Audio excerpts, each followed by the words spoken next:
Halo semuanya, selamat datang di channel 90 Minutes.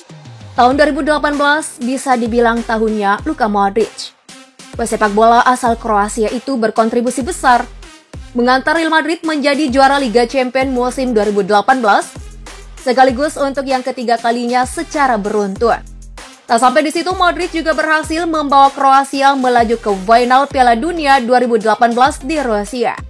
Ya, walaupun akhirnya harus kalah dari Prancis, tapi posisi runner-up merupakan pencapaian terbaik Kroasia sepanjang sejarah keikutsertaan mereka di Piala Dunia. Penampilan gemilang Modric berbuah gelar pemain terbaik di Piala Dunia 2018. Namun, siapa sangka di balik kegemilangannya, ternyata ia menyimpan sebuah kenyataan hidup yang cukup pahit. Masa kecil gelandang Real Madrid itu dilalui dengan berat, salah satunya ketika sang kakek terbunuh dalam perang kemerdekaan Kroasia. Nah, kali ini nanti Minutes telah merangkum kisah hidup kelam gelandang lincah Luka Modric yang tumbuh menjadi salah satu gelandang terbaik dunia. So, let's check this out.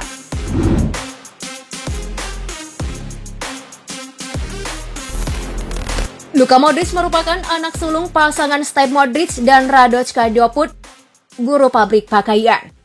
Modric lahir pada 9 September tahun 1985 di desa Modrici, yang terletak di daerah pegunungan Velebit sebelah utara kota Zadar, Kroasia, yang saat itu masih menjadi bagian dari wilayah Yugoslavia.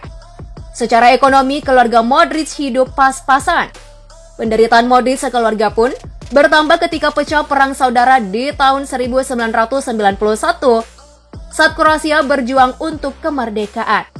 Dikutip dari news.com.au pada 31 Agustus 2018, Modric mengungkapkan, "Saya masih berusia 6 tahun. Ini adalah saat-saat yang sulit. Saya mengingat semuanya dengan jelas, tapi ini bukanlah sesuatu yang Anda ingin kenang."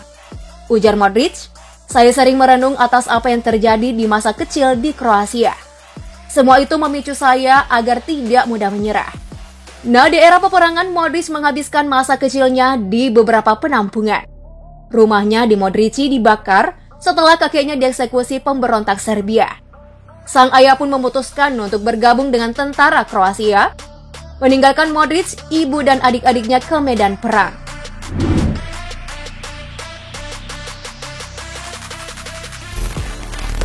Hidup di penampungan di kota Zadar, nyawa Modric dan pengungsi lainnya masih terancam, karena bom kerap menghujani kota itu selama 4 tahun berlangsungnya peperangan. Namun siapa sangka di masa-masa sulit itu mental Modric kecil mulai terbentuk. Untuk melupakan penderitaan, Modric pun mulai mengalihkan pikirannya dengan bermain sepak bola di penampungan. Atas bantuan pamannya, 1 tahun berlangsungnya perang, Modric pun mulai bersekolah, di mana dirinya semakin akrab dengan sepak bola. Josip Bajlo yang merupakan pelatih Modric di NK Zadar, klub masa kecilnya, mendengar kabar keberadaan seorang anak yang hiperaktif, selalu menggiring bola di pengungsian, bahkan tidur dengan bola. Hingga akhirnya turnamen antar kamp pengungsian menjadi turnamen pertama Modric kecil yang tergabung di klub kecil NK Zadar.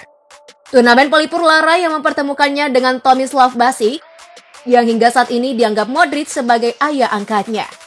Bertubuh kecil dan kurus membuat Modric kesulitan untuk bergabung dengan klub yang bisa menjadikannya pesepak bola profesional. Hajduk Split, klub sepak bola regional di Dalmatia pun menolak Modric mentah-mentah hanya karena penampilan Modric yang sangat tidak meyakinkan.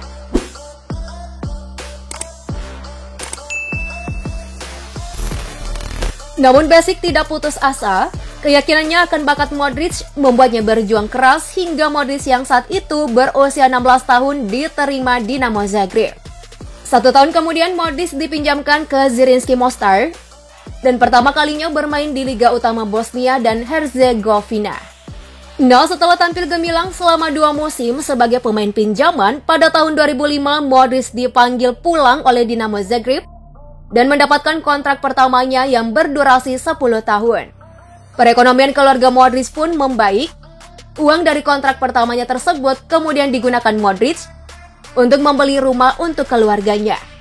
Kerja keras dan perjuangan Modric telah membuahkan hasil.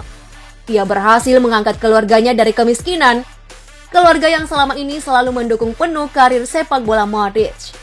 Pada akhirnya jalan Modric untuk bermain di Eropa terbuka pada musim 2008-2009 ketika Tottenham Hotspur memboyongnya ke London dengan transfer 16,5 juta pound atau setara dengan 281 miliar rupiah.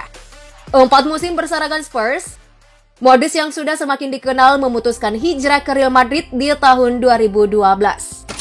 Dengan nilai transfer 30 juta pound atau setara dengan 513 miliar rupiah, Modric menaikkan kontrak berdurasi 5 tahun dan mendapatkan perpanjangan kontrak di awal musim 2014-2015. Ketika pindah ke Real Madrid pada tahun 2012, Modric sempat mengalami kesulitan di musim pertamanya.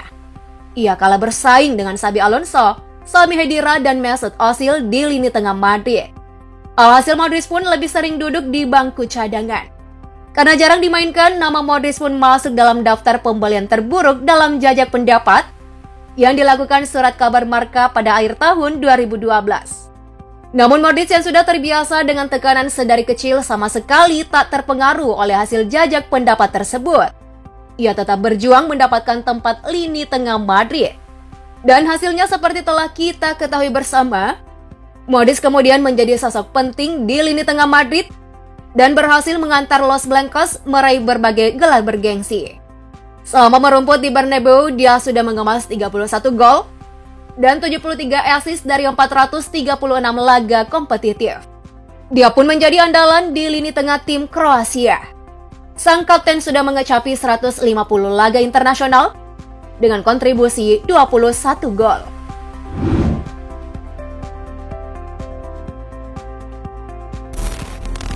Dari perjalanan karir Luka Modric, kita bisa mengambil pelajaran berharga bahwa kerja keras dan semangat pantang menyerah serta dukungan penuh dari keluarga merupakan modal utama untuk meraih kesuksesan.